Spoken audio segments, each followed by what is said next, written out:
Hey everyone, ready to tackle anxiety. Yeah, let's do it. I think we all get anxious sometimes. Oh, for sure. Like it can be so overwhelming. Absolutely. Even like little things can feel impossible. Yeah.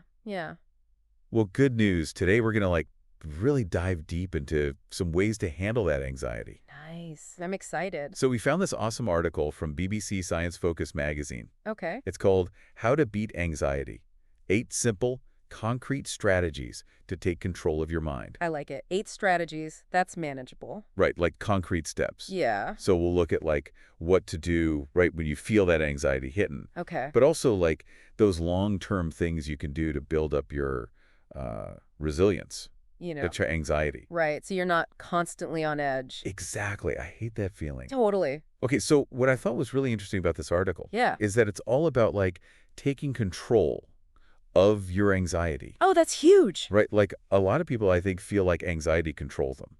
Totally. It can feel so powerful. Yeah, but this article's like, no, you got this. I love that. It's empowering. Right, so it's not about never feeling anxious ever again. Oh, yeah. That's not realistic. Definitely not. We're all human. It's about learning to manage it so it doesn't take over your whole life. Exactly. Manage, not eliminate. Okay, so let's dive into some of those tools. Sounds good. For right when you feel anxious. Okay. The article talks about distancing yourself from anxious thoughts. Interesting. What's that all about? So instead of trying to just push the worries away, Oh, yeah. Which never works. Never. It's like they come back even stronger. Totally. They say to just acknowledge the thought and then evaluate it. Oh, so you're not ignoring it, you're facing it head on. Right. What do you think about that? I think it's really smart. It's about mindfulness. Okay. Instead of being oh my God, I'm going to totally fail this presentation. Oh, I hate that feeling. We've all been there. Yeah. You can just notice the thought. Okay, I'm having this thought right now. Yeah, I'm having the thought that I'm going to fail. Right. Then you can be more objective about it. Oh, interesting. Is there any real evidence for this fear? What are the actual chances of this happening? Oh, I see. Because honestly, a lot of our anxiety comes from imagining the worst case scenario. Right. And those scenarios rarely ever actually happen. Right. So you're not letting the thought control you. It's like you're taking back the power. Exactly. That's the key. So instead of spiraling out of control, you can kind of step back, look at the evidence, and then loosen anxiety's grip a little bit. I love that visual. Loosen anxiety's grip. So what are some other ways to deal with anxiety, right in that moment? And let's see. The article talks a lot about grounding techniques. Grounding. Yeah. What's that? So basically, when you're super anxious, your body kind of freaks out. Oh, yeah. I totally get that. Right. It goes into that fight or flight mode. Oh, yeah. It's your heart's racing. You can't breathe. Exactly. It's the sympathetic nervous system, right? You got it. Okay, Yeah. I remember that from high school biology. There we go. I was a nerd, I guess. Hey. Anyway, so grounding techniques help activate the other system. Which one? The parasympathetic nervous system. Okay, and what does that do? It's the one that calms you down. Oh, so it's the opposite of fight or flight. Exactly, like hitting the brakes on that anxiety train. Okay, so how do you actually, ground yourself? Well, there are a few techniques. Like what? Have you heard of the 5, 4, 3, 2, 1 technique? Oh, yeah, isn't that where you name 5 things you can see, 4 things you can touch? Yeah, exactly. Oh, I've tried that before. It's awesome, right? It really helps. It's like a quick reset. Totally. It brings you right back to the present moment. Which is where you need to be when you're feeling anxious. Exactly.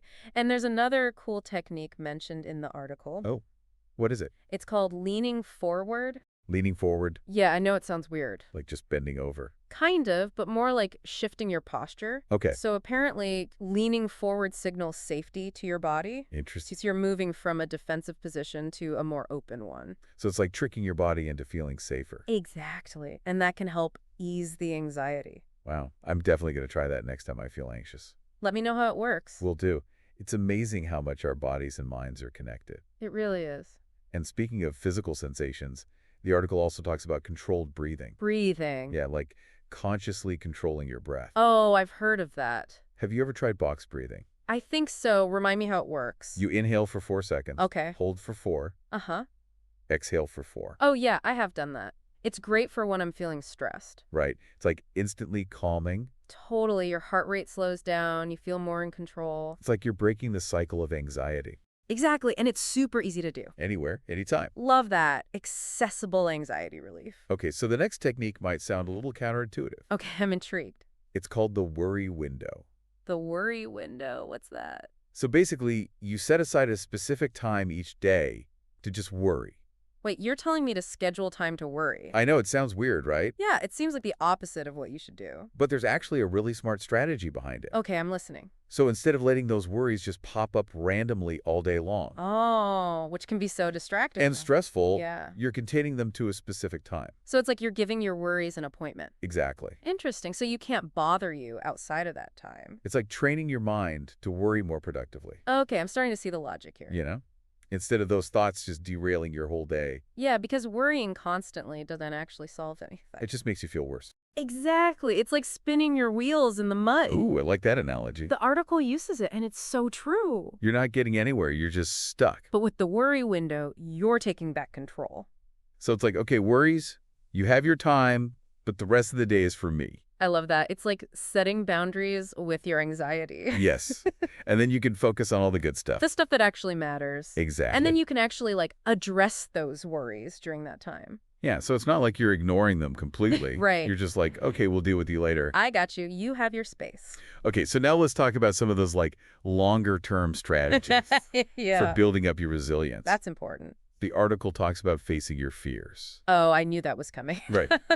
It seems scary, but it works. Yeah, it's like that's how you actually overcome them. Exactly. It's called exposure, right? So instead of avoiding the things that make you anxious, you kind of gradually expose yourself to them. Like baby steps. Yeah, exactly. Like dipping your toes into cold water instead of jumping right in. Okay, I like that analogy. So if you're afraid of public speaking, for example. Oh, yeah. You could start by practicing in front of a mirror, but then maybe with a few friends. Yeah. And eventually work your way up to bigger audiences. So it's like slowly building up your comfort level. Exactly. I think the hardest part is always that anticipation, you know? Oh, totally. The anticipation is way worse than the actual thing. Always. Once you actually do it. It's like, oh, that wasn't so bad. And then you feel so much better afterwards. Exactly. Because you realize that, your worst case scenarios almost never actually happen. They rarely come true. It's like popping a balloon of fear. Ooh, I like that. It just kind of deflates. Right. And you realize it wasn't as scary as you thought. It's all about challenging those expectations. Okay, so speaking of physical sensations of anxiety, yeah. The article also talks about how exercise can actually help. Oh, really? Which I thought was interesting because you'd think it would make it worse, right? Yeah, because it keeps your heart rate up. Yeah, but apparently it actually helps your body get used to those sensations. So you don't freak out as much when you feel them. Exactly. So it's like training your body to be less reactive. Because think about it. Yeah. When you exercise, your heart's racing. Yeah. You're breathing hard. You're sweating. Those are all things that happen when you're anxious too. So your body's like, wait a minute. I know this feeling. It's not always a bad thing. Right. It could just mean I'm working out. It's a good thing. And I've read somewhere that exercise can actually lead to personality changes. Really? Like what? Like lower neuroticism. Oh, wow. That's interesting. I don't know if you've heard of that. I have, yeah. Neuroticism is that tendency to be anxious and worry a lot. Exactly. And apparently regular exercise can actually decrease that. So it's like a long-term benefit. It's not just in the moment. Yeah. It's actually changing your personality. That's amazing. Which is pretty cool. It is. It's a win-win, right? Totally. Good for your body, good for your mind. Okay, so this next one might surprise some people. Okay. The article talks about how even small amounts of caffeine can affect your anxiety. Oh, I've definitely noticed that. Really? Yeah, if I have too much coffee, I can get jittery and anxious. See, I'm the opposite. Oh, you're like a coffee zen master. Pretty much, yeah. But I know a lot of people who are really sensitive to caffeine. It's because caffeine blocks this neurotransmitter called adenosine. Adenosine? Yeah. What's that? It's like the brain's natural calming agent. Oh, interesting. So when you have caffeine, it blocks that calming effect. And that's why you feel more alert and awake? Exactly. But it can also lead to anxiety. Yeah, for some people. You could be drinking coffee or tea or even eating chocolate. And not even realize it's contributing to your anxiety. Wow, I didn't realize it could be that sneaky. It can be. There's even a condition called caffeine-induced anxiety disorder. Seriously. Yeah, that's how powerful caffeine can be. So if you're struggling with anxiety, it might be worth trying to cut back on caffeine? Even a little bit can make a difference. See if it helps. Yeah. Okay, so the last long-term strategy the article talks about is having a growth mindset. Oh, I love that. Right? It's instead of thinking I'm an anxious person, you think I'm experiencing anxiety right now, but it's temporary. And I have tools to manage it. Exactly. Like it's not who you are. It's just something you're going through. It's a state, not a trait. Yes. And you can learn to overcome it. It's like viewing challenges as opportunities for growth. Instead of threats to avoid. Exactly. Do you have any tips for developing that growth mindset? Sure. One thing that can help is to reframe your anxious thoughts. How do you do that? So like instead of saying, I'm so anxious about this presentation, yeah. you could say, this presentation is a chance for me to practice my public speaking skills. Okay. And build my confidence. So you're focusing on the positive potential. Exactly. It's a challenge, but it's also an opportunity. I love that. It's like turning anxiety into a stepping stone for personal growth. That's a great way to put it.